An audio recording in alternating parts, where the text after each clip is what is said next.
Something that has been wildly underreported in the local elections on Tuesday came on the Kansas side of the state line in Johnson County, where there was a big push from the governor of Kansas, Laura Kelly, to try to break the supermajority in the Kansas House and the Kansas Senate. That means they would not have the votes to maybe override a Governor Kelly veto. Well, she wanted to obviously run that plan through Johnson County, a blue county, whether you like it or not. That's what the numbers show. And she was unable to do it, despite dumping a ton of money into some of these state Senate and state House races. Republicans held some key seats in Johnson County, like Mike Thompson out in Shawnee and Kelly Warren in Overland Park. And they even flipped a couple of House seats. I know my House seat flipped from Republican or from Democrat back to Republican with Dennis Miller losing to Charlotte Esau. So there were stories like that around Johnson County, and Ty Masterson is the Kansas Senate president. He's here on KCMO. Ty, thanks for joining us. And how surprised, or I guess unsurprised were you by being able to hold on to that supermajority in the Senate? Good morning, Pete. Actually, I guess I was somewhat surprised. I wouldn't have bet a lot of money that we'd go bat 1,000, right, and win every single one, because there was just such a mountain of money against us. I was very glad to see they squandered all that. Yeah, we went 6 for 6 on the Senate side of our contested races. We even picked up 2. They weren't in Johnson County. We picked up a seat in Manhattan, where K-State is, and we picked up a seat in Leavenworth from the Democrats. So we not only held our supermajority, we went +2, and actually all the vein of Republicans that were kind of the pretenders that were siding with her this last term and causing us grief, they're all gone too. So it's kind of a higher quality supermajority even. Oh, really? So it's a supermajority. So the people that were giving you grief, I know there was the guy out west, Dole, I think his name was. He's still around, or is he gone? Well, retired. Dennis Pyle lost his primary. Rob Olson retired.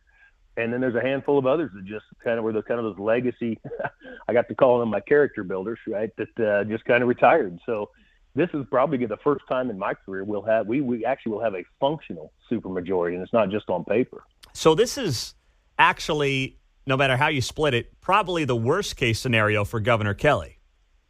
Oh, I don't think you split it any other way. Yeah, wow. This is definitely – I've been joking with my friends inside. I go, we'll save a little money because we won't have to buy her any pens. We won't need her to sign anything. That's a good line. Yeah, okay. But we got to be humble in it, though, right? I mean, we've got to be wise and shrewd in what we do, because the pendulum always swings, and let's not make this thing swing back. Well, absolutely, and I think still there are for Republicans and Republican leaders in the state concerns that have to be figured out in Johnson County. I think that's indisputable. But you guys were able to hold on to some key seats. So then, what do you look at and say to yourself? Okay, we've got this. I don't know if it's a mandate, but we won the seats we needed to win. What can you do? What do you want to do with this supermajority while trying to balance the fact that we won all these races? But like you said, having humility and working on behalf of the people who elected you is still ultimately the job. Yeah, and we're going to make sure we, talk to all our incoming new ones, make sure we're on the same page. I think the big things, having a supermajority, you can stop a lot of the craziness that they've been trying to move forward with, and they were kind of putting feelers out. But also, probably the big thing for us is just creating that, educational freedom for parents, right? Some choice in education, I think, is a huge thing. And then continuing to reduce taxes and restrain government, which is going to be, that's probably the tallest task for us, because after all the deluge of, federal money that flooded in, just the cost of inflation, everything's gone up so much. I think the operational cost of the administrative side of our government's up 60% just under Laura Kelly. So restraining that when all that federal money fades away is going to be a pretty tall task. She was kind of the luckiest governor we've ever seen, right? She's been handed billions of dollars, and then you go out and claim that you fully funded this or did that. But it was all not to her credit at all. It was just all that federal COVID money, right? Oh. Which every state got.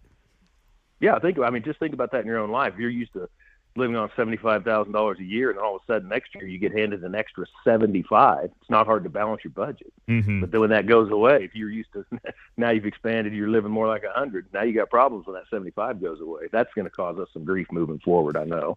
Well, I saw the governor yesterday put up on her social media, we know Kansans, regardless of political parties, support expanding Medicaid.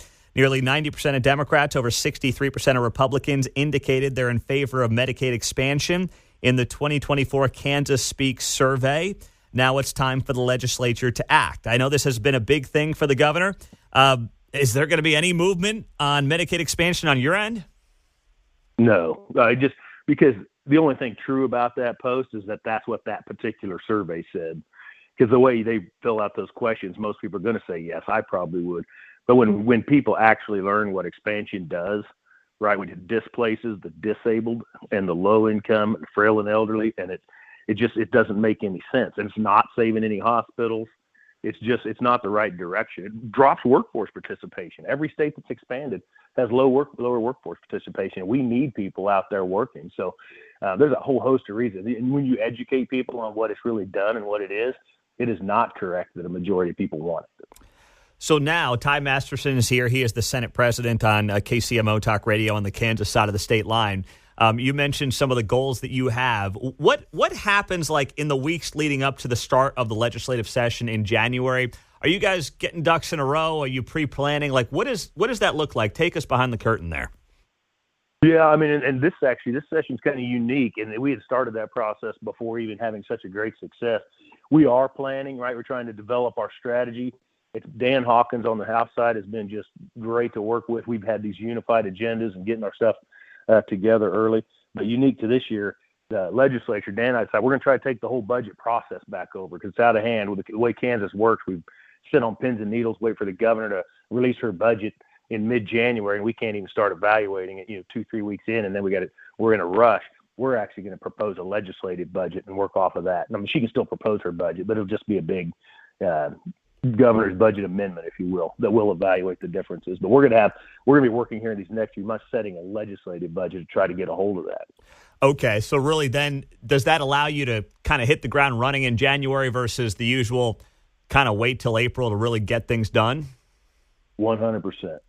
That's the purpose of it. We're also trying to bring us back within our constitutional restraints. Kansas is, for now, like nobody can even tell me when the last time outside of the COVID shutdown that we finished within the 90 days that our Constitution calls for, and we're planning to do that this year. Wow. Okay. Ty Masterson's here on KCMO. They hang on to the supermajority. In fact, as he put it, they get a better supermajority than they had. And just, Ty, when you look at, we'll put a bow in the conversation here, Johnson County winning some of these key races, hanging on to some of these key swing districts here in Johnson County, but also knowing the county remains fairly blue as a whole. What is the goal? How does the party statewide try to swing things back a little bit in Johnson County in particular? What do you think that looks like, and what does it take?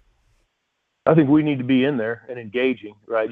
Just like Trump was doing, right? He was going into places that he knew he wasn't going to win, but he was winning some. Right? And you look all across the country, he did better.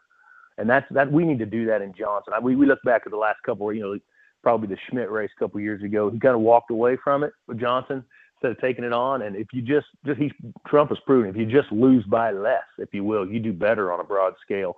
And we need to be in there and engaging. We have great candidates in that area, and we need to engage the people and take it on, because I think we can't be afraid of those conversations. We win on those issues.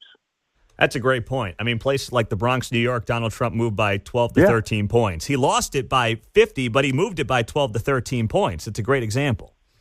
We gained from that. I mean, Trump did not do as bad in Johnson as he did 4 years ago, which helped us also, right? We had great candidates that worked really hard. We were probably more efficient with our money than they were, less extreme with our message, and we didn't lose. He wasn't as big of an effect. And all that together combined for a clean sweep. I mean, she lost every one of them with a mountain of money. Ty Masterson, Senate President on the Kansas side. Thank you. We appreciate it, Ty. Have a great day, and we'll talk to you once things get going in the new year. Thanks, Pete. Take care. All right. You as well. Ty Masterson on KCMO.